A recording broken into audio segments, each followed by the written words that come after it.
everybody. Welcome in to the NASCAR Pinty Series Power Hour. I am your ringman, Cam K. I'm still a little bit under the weather.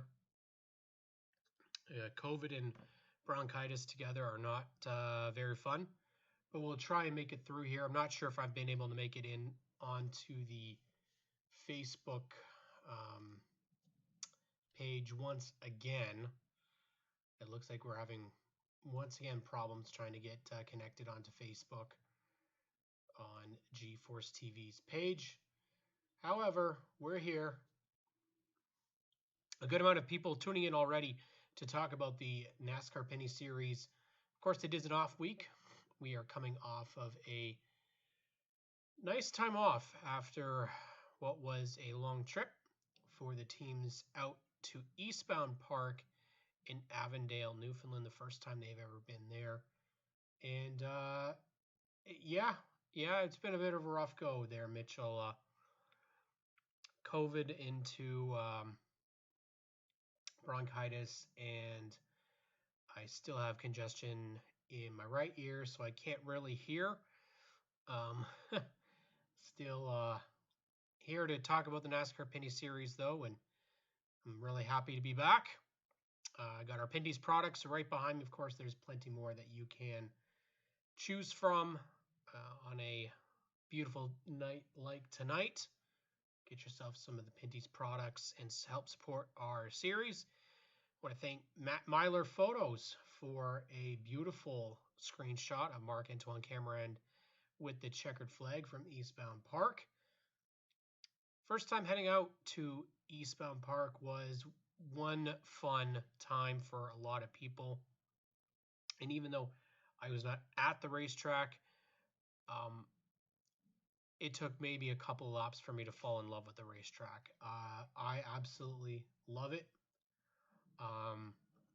And before we get too much into this, I really wanted to share a spotlight on, when I saw this was posted to the NASCAR Pinty Series community Facebook group.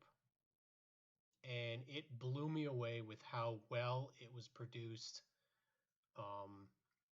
It's something that I really want to see more of.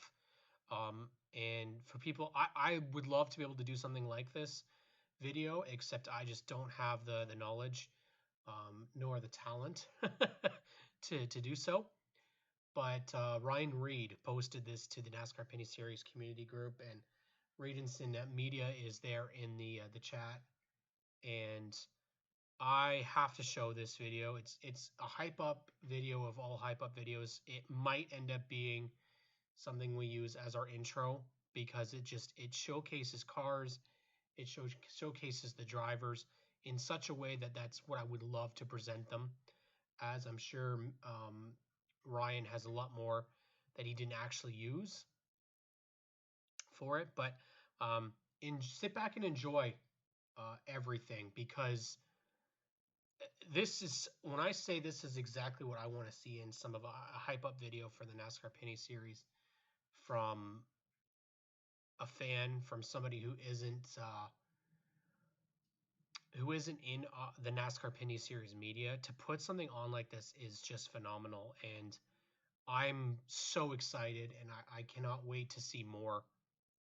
If Ryan is going to put out some more, we need to get him to do more stuff like this, because I absolutely love it. So everybody, just stay tuned and enjoy.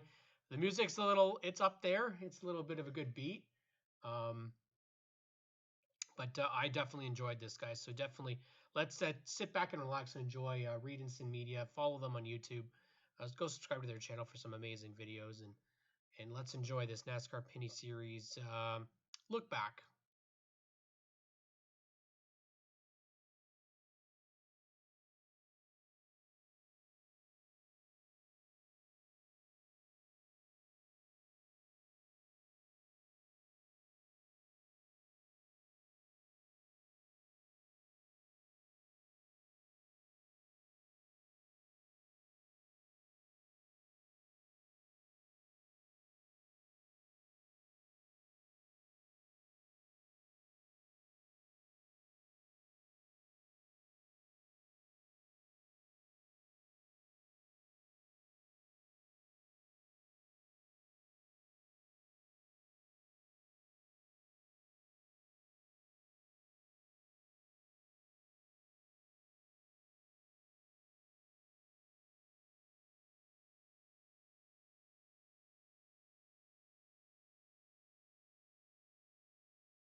I mean, it gives me such a good smile because it's something that um,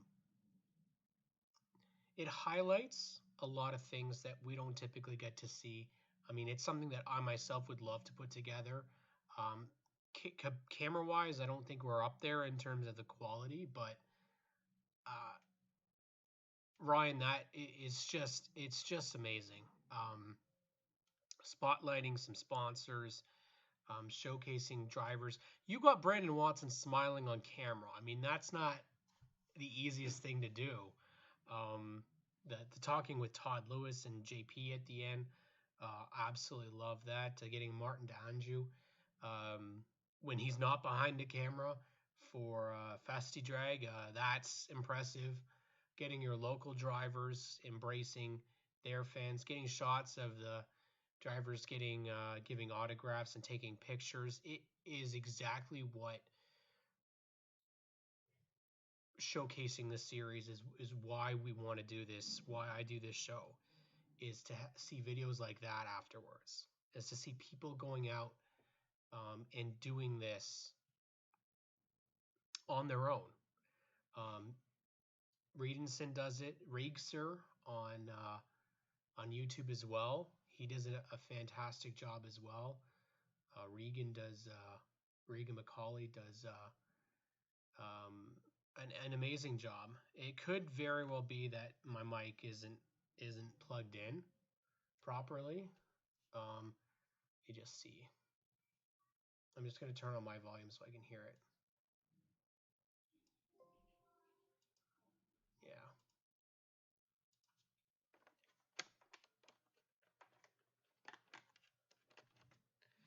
You let me know, guys, if that makes any sort of a difference. It could just be that my voice is just not able to be up what it's at. Wes, if you can just let me know if that made any difference at all. I'm not sure where the distraction's coming from and why there is a lower volume today. There's always something that I have to do. You have to get like really close to the microphone.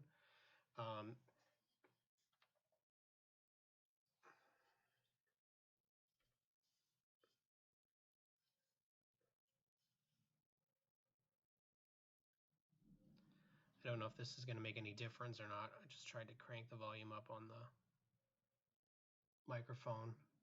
It's all good? Okay. Well, you just let me know, Wes, if it improved at all. I don't see that it has, but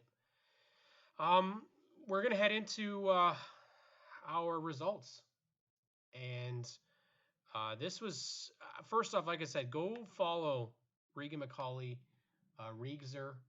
He does breakdowns of the races on his YouTube channel, and then of course Redenson Media. I absolutely love that video, and I think Ryan, if you're interested, if we just a couple of tweaks, I would have no problem making that the intro for the Power Hour. Honestly, it's that good. Obviously, we'd have to cut it down a little bit in size, but um, to me, that is exactly what I want to showcase. The drivers, the cars, the series as a whole. I think we could get some more video and tie that in, but I absolutely love it. Absolutely love it. I thought we were having issues on Facebook because of the cars. Well, I don't have the cars in this one, and we're still not on Facebook, so no idea what's going on there. I'll have to figure that out with Spencer and the folks at GeForce to try and figure that out. It's a bit of a distraction, especially trying to get multiple people to tune in here. But no, don't thank me, dude. Thank you. You did that video. It deserves a shout out.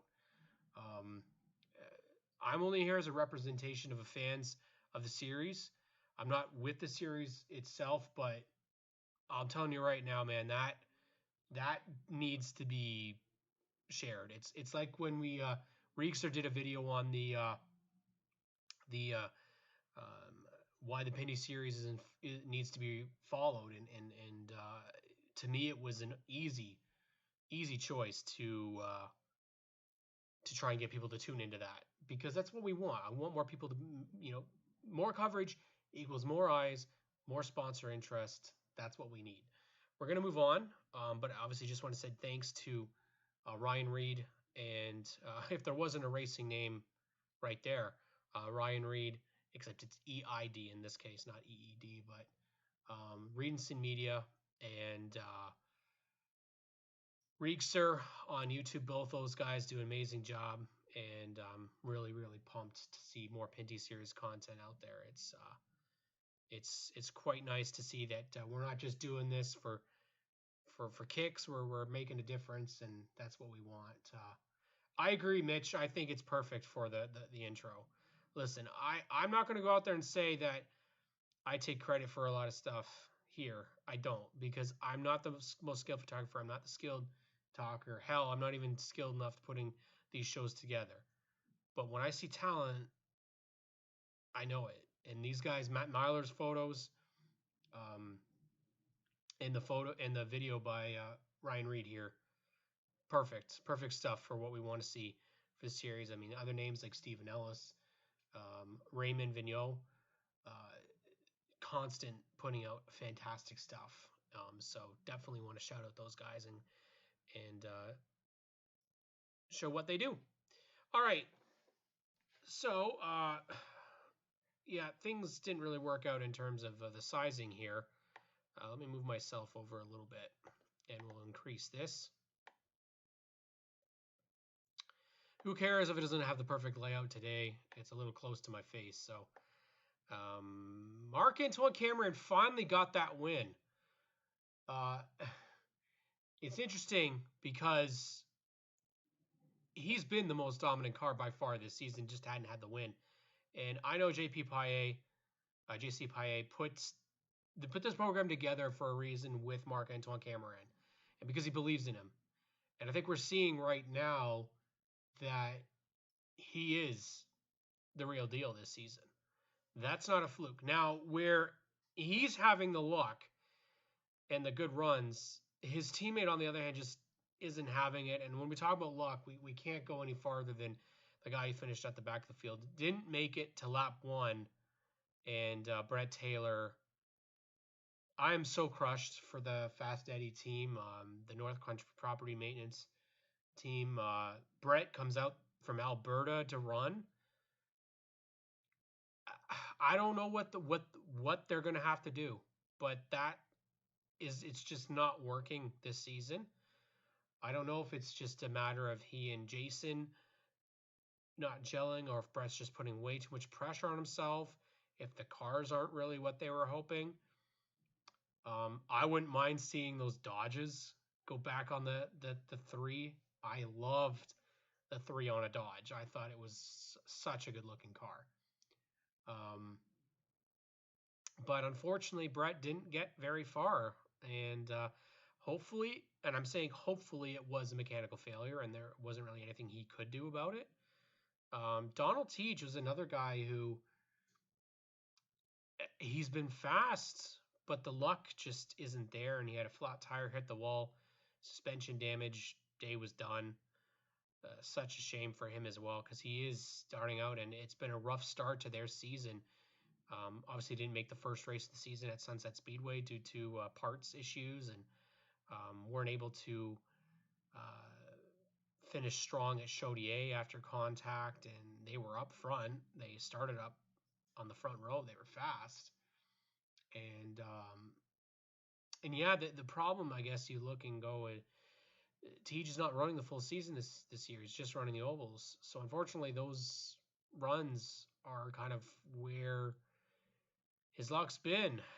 Has been in the bottom. But we are heading out west to Edmonton and Wine Group, and he does have a win out there. So maybe that'll be the structure and the success that he's going to get when they go out back west again.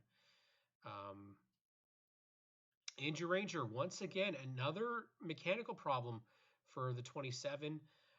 And this is when we get to the points after this, but this is where I'm very interested, because I put this question out a couple weeks ago. Is Andrew in trouble in the point standings because where he was running after CTMP, after his mechanical problem there? People said, you know what? Give him more time. Well, now Yes, he did win at Chaudier, but now he's had another mechanical failure and has dropped out of the top 10 in points once again. I don't know if you can have that many mulligans. And we talk about mulligan. How about the entire rear end of the 47 of LP Dumoulin being ripped from the car? Now, it was then, it wasn't mentioned on the broadcast. People didn't really know what happened. It was clarified to me by people that were there that he hit the back wall and cut a tire going into 3 and was just along for the ride. Um, there were concerns. I've heard from many people that there are concerns about the track, the walls not being what they want. For those out in Newfoundland, I'd love to know what you guys have heard.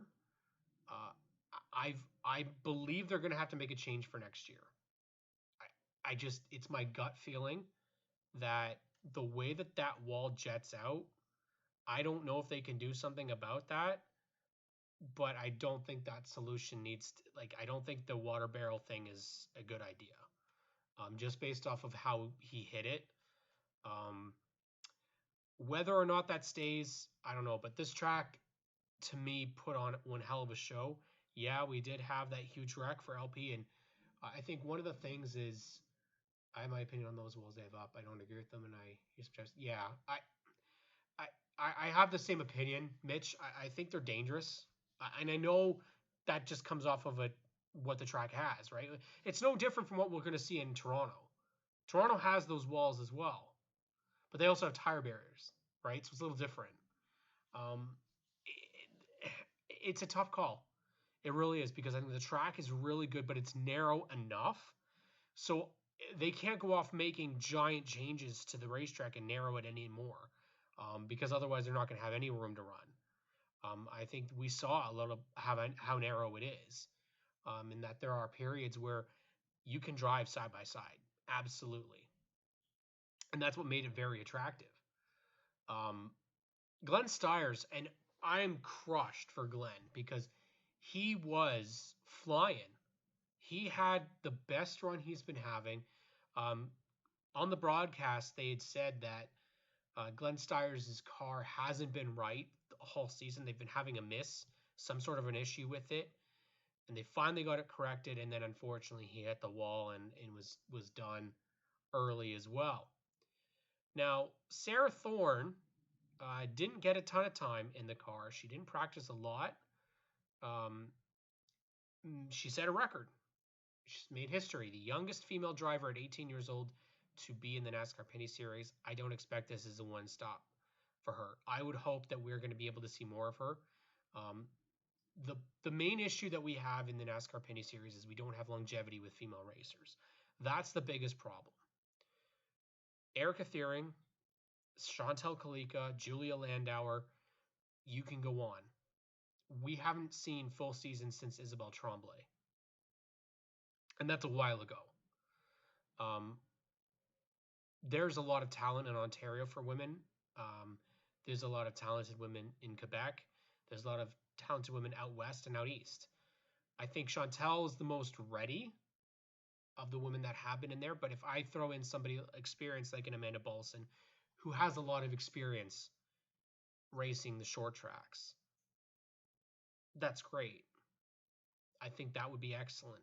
Where we need more female representation is the full season. If we were able to do it where you have someone like Amanda running all the oval races in Ontario, you get Chantel running the Western races, you get Sarah running out east, and then you just get somebody to run the road courses, then I think we're looking positive. But 1-2 female drivers for the full season it's not appropriate in this day and age. We need more representation as much as possible. Same with minorities in racing. It benefits everybody. Basically, the wall isn't a flat surface. I wouldn't say dangerous, but if it had a flat face, I don't think LP would have been. Yeah, true. I'm still going to go on the course. It's maybe the layout is a little dangerous in terms of the way that that wall jets out, Mitchell, is what I'm talking about, not per se the wall itself. Um, I like that you can just put it back into place when there's contact into it, so it absorbs the hit, which is, I think, the idea behind it. But I don't know if NASCAR's standards, eh, they had to rush basically to get this going because we didn't confirm this racetrack last year. It was confirmed this year. That didn't leave a lot of time, right? So um, I agree, Sarah. No time really at all in these cars. No practice really. I mean, sure, practice was qualifying. That was it. And what was it? Did it end up being, Mitchell? Like an hour?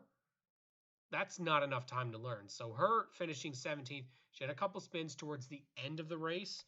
For the first part, she was doing really well, staying in her own lane. And the 56, Brandon McFarland, I thought did a fantastic job. One of the best looking cars we've seen in the Pinty series. I love seeing Pepsi on a race car. I'm a Pepsi guy. Miller Lite on the car. Winging it back on the car as well. Winging it's been in the series before with Brett Taylor. Um, Jim Bray came all the way out there to watch the race, and Brandon had a good contingent of fans behind him too. I want to see both of these people, both of these drivers. I want to see both of them at Delaware. Why not? It's the season finale. One start is great, but how about doing a finale? That would be really cool. Um, yeah, I see. Okay. So yeah, so that's Mitchell. That's me not really knowing the track that it was set up more for the drag racing side of it. That makes sense. But you give it a full year, and I give all the faith in Mike James and that the crew at Eastbound Park that they'll do whatever they have to. Um, I hope next year we get a full field, just like this year. 22 was pretty good. I think we were up to about potentially 23, 24. Just things didn't happen, but um, it's possible. I mean, that's the thing we have to look at is there's definitely possibilities, and maybe Josh Collins and that organization decides maybe they want to go full time at some point. Maybe they want to go out east and run more than just one race. It's a little closer for the Newfoundland guys and gals to go to maybe say GP3R or a race in Quebec. So they're not going all the way to Ontario, but um, yeah, I mean, Brandon was up higher than where he finished. That's definitely for sure. Tagliani had mechanical problems all race long. And again, this is what we've talked about. Attrition is going to be the name of the game this year. It really is. Alex had a tough race, 15th, and he dropped in the point standings. He was tied for the lead out of Chaudier. How about the man Wallace Stacy coming back and running 14th, 13th for TJ Renamato? Okay, for those that don't know, that is a solid run for both of those guys. They're typically running way at the back, and they just stuck around. Both finished, TJ finished on the lead lap. That's excellent for him. Wallace one lap down after, I think, 3 spins. Maybe not all of them on his own. Excellent for him. We got to ride on board. Our podcast was on board with Wallace Stacy. So that was pretty cool. Brian Cathcart, I believe they said this is his best finish of 12th. In all the years Brian Cathcart has been in CASCAR and in the NASCAR Canadian Tire Series, now to the Pinty Series, that is his best finish, 12th, which is fantastic for him. Again, coming all the way out there, and he's just running for fun. He's not out there going to win races. He's having fun. We also rode on board with the Dooley's Trucking 84 of Larry Jackson. Patty, Mike, and Bob, and the guys will figure it out for sure. This is Patty's dream for Newfoundland come true. Perfect. That's passion. That's why we're here, man. It's why we do the NASCAR Penny Series Power Hour. It's why the Penny Series is growing. We are not going to let this die. We have to keep at it. And making it a fully Canadian series, meaning out in Atlantic Canada, in Western Canada, Ontario, and Quebec. I mean, it's a little far-fetched that we go to the Yukon or the Northwest Territories or none of it, but who knows? Maybe we go ice racing one day. 10th for Mark Dilley. He's got something this year. I don't know what it is with Mark this season, but he's got something. Whether it's just a renewed excitement, but he's had, I think, maybe three top tens to start the season out of 4 races. That's fantastic for him. Over the last couple of years, JP Bergeron, another one, a rookie who's showing he's not really a rookie. He's doing exceptionally well. Now, Rafael Lessard was somebody, I think we've had this conversation many a times this year, is everything right with Rafael Lessard at EHR this year? Again, there just seems to be something off. He doesn't have that oomph that he had when he was with the White Motorsports car last year. And it could just be he's changing teams. He's with new people. So we'll see. We'll see. Hopefully they're able to change things and continue their success and maybe get a win or two. I don't think it's impossible that they win a race in that A car this season. It's looked a little difficult because the competition has been a lot harder than it was last year. When he was in Sunset Speedway last year, he had 18 cars to compete against. He doesn't have 22 to 23. Yeah, sure, that's additional more cars, but there's also more stronger cars this season. Kevin Lacroix finished 7th. It was a bit of a rough race for Kevin. How about Dexter Stacey? He was giving it back and forth to Kevin Lacroix out there.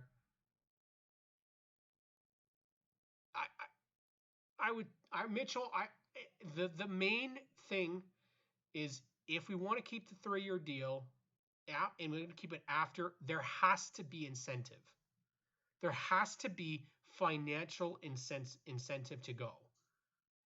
That means either with the crowd showing up, or the prize or the purse money going up. It has to be there because financially it won't make sense unless you're getting something out of it. If we go back next year and half the field shows up that showed up this year, absolutely not. It won't be renewed.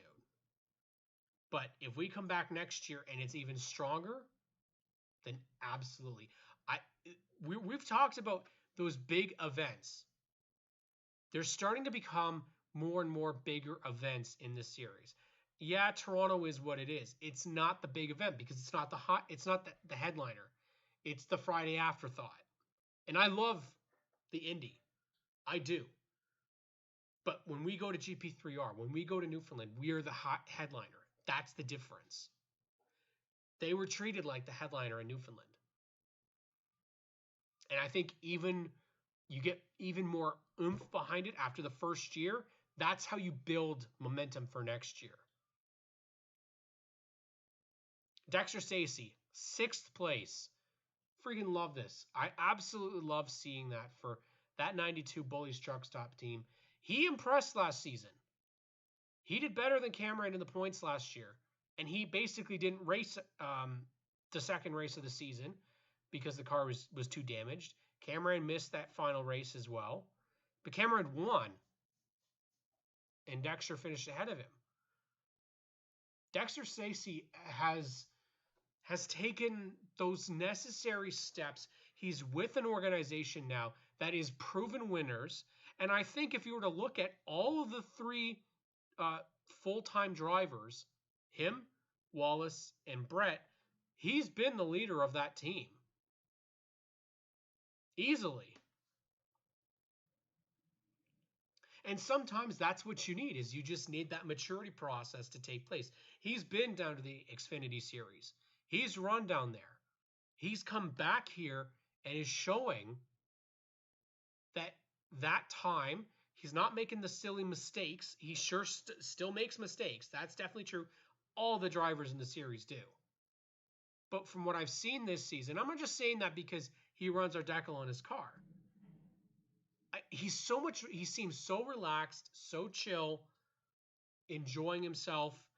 That guy, when I spoke to him after CTMP, getting his first ever podium, you'd thought he won the race. And I think 6th place for him on an oval definitely showcases. And we're not done. He's going to be excellent for the rest of the season because he's already gone out and won. He won on the dirt at Granby. last weekend. His confidence is gaining. His confidence would have been shot at the beginning of the season, I would have expected, being out in a wreck so early at Sunset Speedway, just like last year. Sunset Speedway, maybe it's just not his place. Gary Clute, top 5.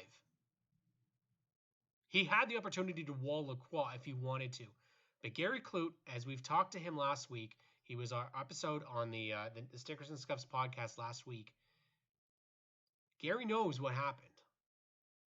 But he's also battling for a championship. This is his best opportunity to win a championship ever. And the new Techwood Dodge up front again. Yeah, sure. He fell back towards the end. He was up in the top 3 for a good bit of the race. Brandon Watson, holy moly. Battling back from no power steering. Not something easy to do. And he came back. Now, Watson has already shown that he's got pace. Remember, he's still a rookie in this series. He just needs to put it all together. And I think it's coming. I really look at those Edmonton Wine Group as potential Brendan Watson. Okay, he's going to steal these. Really short tracks. Toronto might be a bit of a struggle for him. He's not a road racer by trade, but I definitely look at those Edmonton Wine Group races as potential big deal for him. DJ Kennington, man, we want to talk about another battle. He hit the wall, had a flat tire early in the race, came back, stormed through the field, battled hard to make it into that top 3, was running second right till the very end, battling at least for 3rd and 4th. I think Watson was close, but DJ just held off. And again, another guy who he's looking ready. He's looking like he's gonna get a race victory too.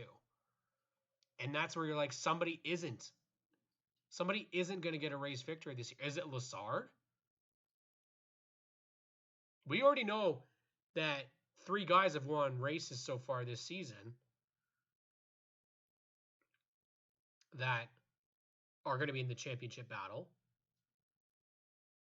We don't really know about the 4th because he should be in the championship battle, but we really don't know what's going to happen now. Trayton Lapsevich, if it were me, I would have walled Cameron because I got run up near the wall. Trayton picked his move and did not wall him. Cameron wanted to win that. You could tell he was all over the track. Do I think Trayton had the better car? You know what? I'm actually going to say no. I think Cameron did have the better car. I think he had the best car all day long. Started to mirror drive a little bit because the guy's almost won every race to start the season. I'm pretty sure I'd be at that point as well. I mean, Mitchell probably knows a lot more than I do how hard it is to drive around this racetrack. There is not a lot of opportunities to pass. And the fact that you got DJ Kennington and Brandon Watson making their way up through the field to finish in the top 5 is remarkable to me. Marc-Antoine Cameron, class of the field once again, championship leader. I don't think anybody right now can touch Paille Racing. I think Trayton is close. I think Lacroix is close. I think DJ is close. But as a team, now remember, Ranger stuff comes from White. Cameron stuff is their own. So when they came into Eastbound Park, Cameron's stuff was by itself. Rangers was with Glenn Stiers because they're from White Motorsports. This is what we're going to find some interest here because there's going to be some movement even further as we head to our next race. And that's because the point standings are going to change because we're going to get some changes on the road course, the street course. We haven't been to the street course yet this year. Marc-Antoine Cameron leads by 10 points over Kevin Lacroix and Gary Clute. Then 1 point back is Brandon Watson. 4 points back is Trayton Lapcevich. Then 1 point away from him is DJ Kennington. Then 2 points from him is Alex Tagliani. Then we got a bit of a change. 26 points from first until 8th with LP Dumoulin, JP Bergeron, Dexter Stacey into the top 10. Now remember what I said earlier, that Andrew Ranger dropped. And he dropped out of the top 10 to 13th in points. That puts him 41 points away from the lead.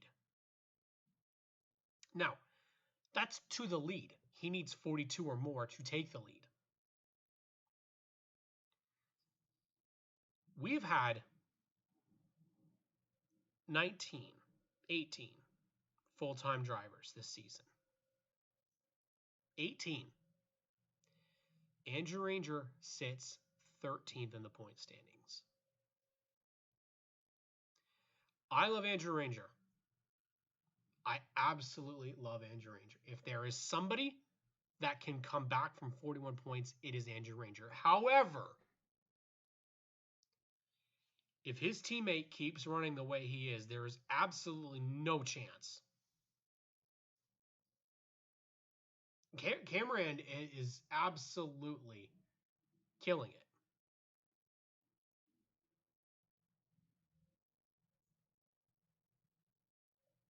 Martin Caron, Steckley's car are brittle as hell anyways. Trayton was not in a position to play rough. You could say that. You could say he's not in a position to play rough. He's battling for the championship too. I mean, Mark came from 22 Racing with Steckley. Who is he going to want to beat? His old team. You know, I absolutely love 22 Racing. I absolutely do. I think that team is great. Sometimes drivers just don't fit. Perfect opportunity. He fits here. Marc-Antoine fits perfectly. Add in the 27. Who we can. Top of the line. The real battle, though, I'm telling you right now, it is between that 96 and everybody else. It is hands down. Hands down. His championship to lose right now. You can't convince me right now that anybody else is willing to take the battle to him. Now, the biggest thing that he has to do, Marc-Antoine has to do, is keep calm and just focus forward. Because if he gets himself mirror driving, or if he gets to see all the calamity of the craziness that's behind him, he doesn't need the distraction. And the coolest thing about this is that JC Payet is not done with 1 year. It's not. He's not done. I'm telling you right now, I've had the opportunity to connect with him. I would not be shocked to see Payet Racing become this super team in the Pinty series. And I wouldn't be shocked if, because Jason, listen, I said this about Ray Cormash Jr. They're smart men. It's Mark Dilley, TJ Renamato, smart men. What did TJ?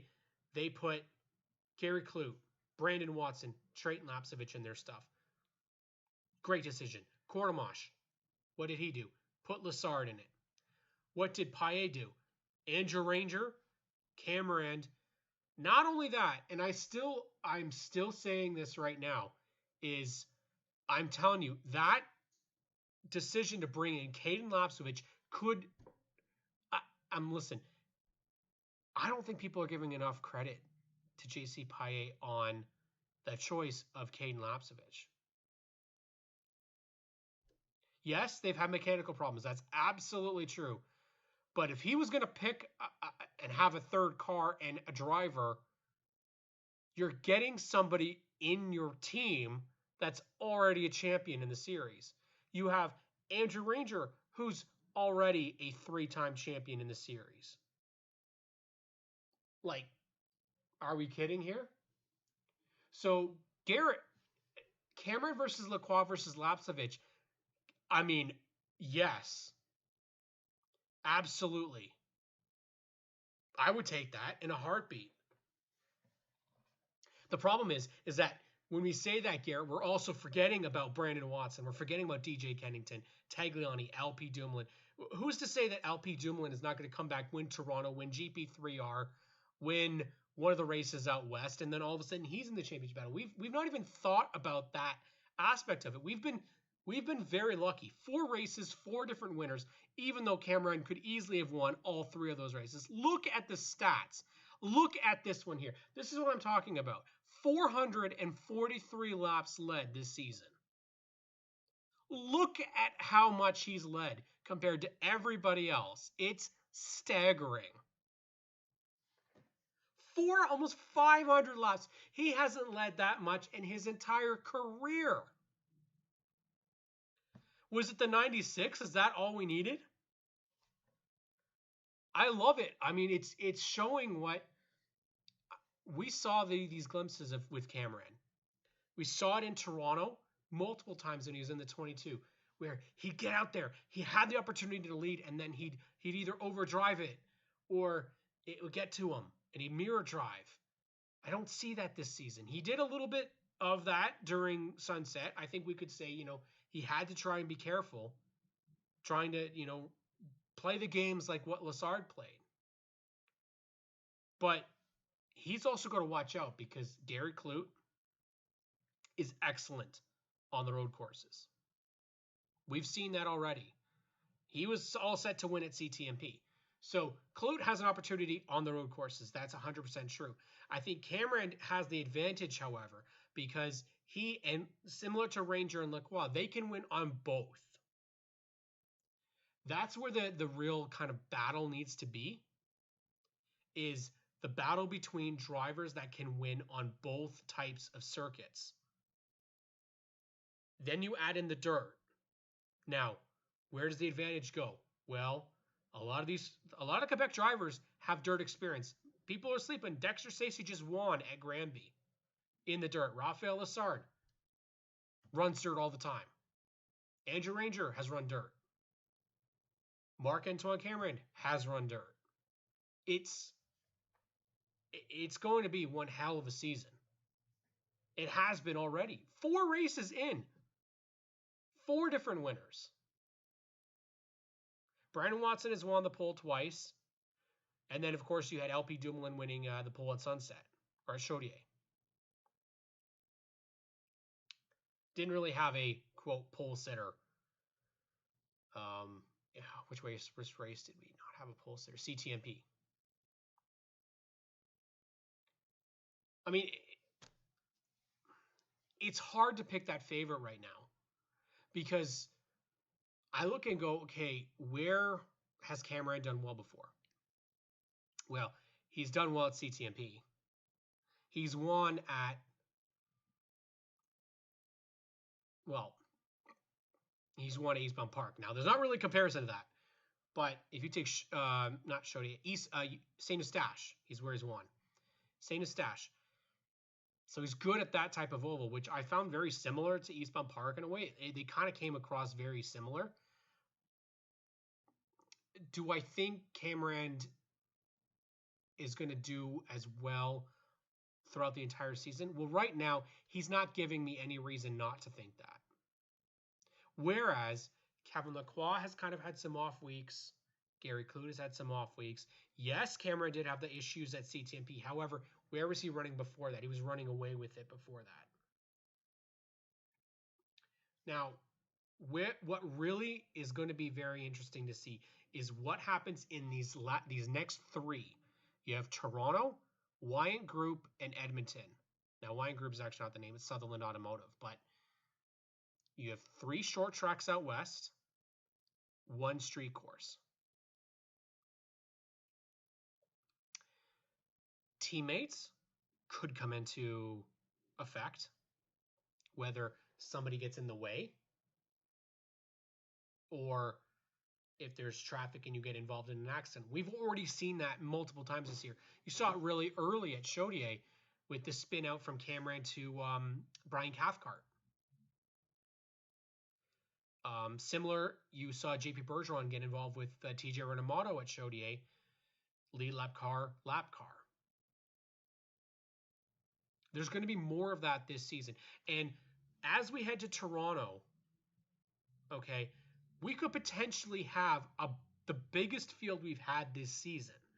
Now, this is only possible entries. This is what I have gathered from Intel.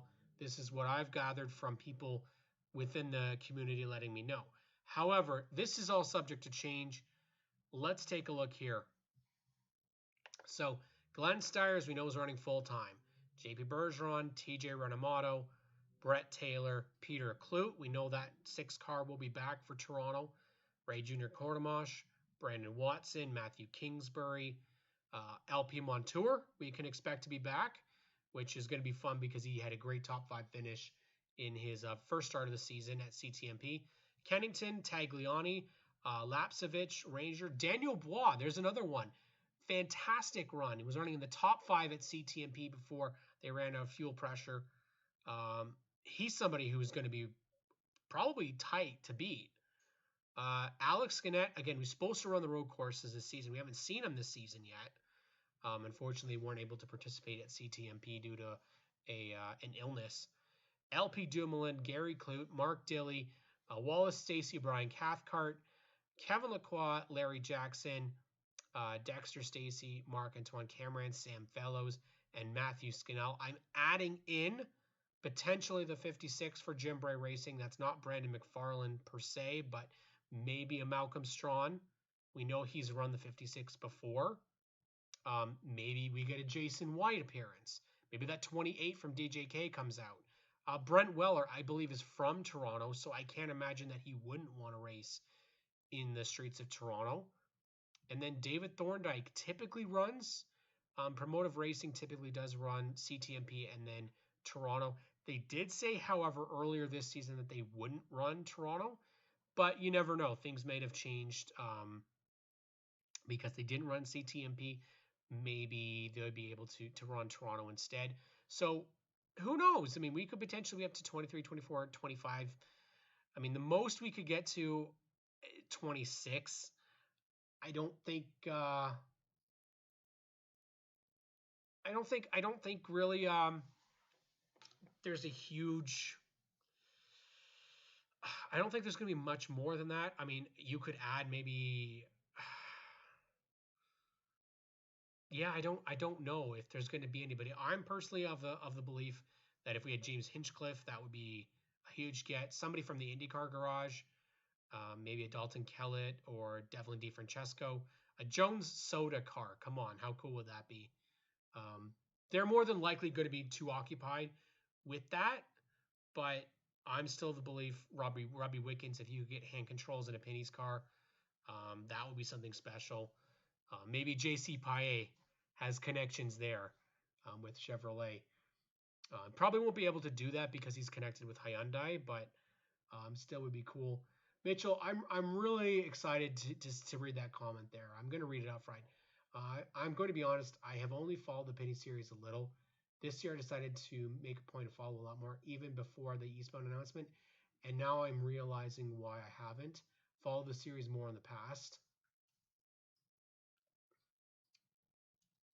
I'm not sure if that's what if he was trying to say something else, but he's not realizing why he hasn't. But you should be. And I can only speak as somebody who's been a longtime fan of this series, right? I mean, you got to go all the way back, right? Jimmy Johnson would be great. Mitchell, however, commitments, right? He's going to more than likely be fully committed on trying to get the IndyCar thing. But if he'd even did I think, Mitchell, you think you threw it out, like, even if you did like command, that would be huge. But I mean, you get something like this. Let's go back, the Loctite cast car of Pete Vanderwist back from 1997. Okay. Stuff like this, your fandom grows when you learn a lot more about the series. When you go back and you can see the Canadian Tire car, you go back and you look at the photos of yourself with the Mopar car when you're a young kid getting an autograph from Ron Beauchamp Jr. It's things like that that bring you back to the series, and to see um, the future names coming into the series, like the Raphael Lassards, the Trayton Laps, which is I watched Trayton's Uncle Jim and his dad Jeff for a long time in this series. Sam Fellows being a huge fan of his dad, Ron Fellows. Andrew Ranger has been around in this series for so many years. To have other guys come in and follow the Taglianis of the world. And that's, I think, what would be really cool, is to get the Hinchcliffes, the Wickens, the guys that maybe aren't going to be in IndyCar forever, the Kellets, DeFrancesco's, even throw guys that used to be in that are still in the sports car scene, the Whitmers or Maxwell's, or I know it's a classic name there, Grist, Samantha Tan. I keep throwing that name out there because I think she would be awesome in this series. There's a lot of things that I think we could look forward to for the rest of this season. However, we are approaching the end of the NASCAR Pinty Series Power Hour, presented by the Stickers and Scuffs podcast, and of course by our friends at Pinty's. Make sure you go out and get yourself some Pinty's products, or get yourself some Quick Wick right there. Get yourself some Quick Wick. Support the partners that support the NASCAR Pinty Series: some Castrol Oil, WeatherTech floor liners for your truck, for your van. Get yourself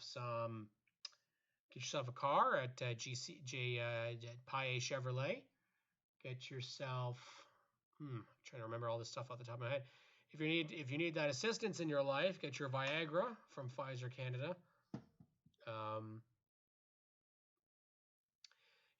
It's great that we have people that tune in each and every week.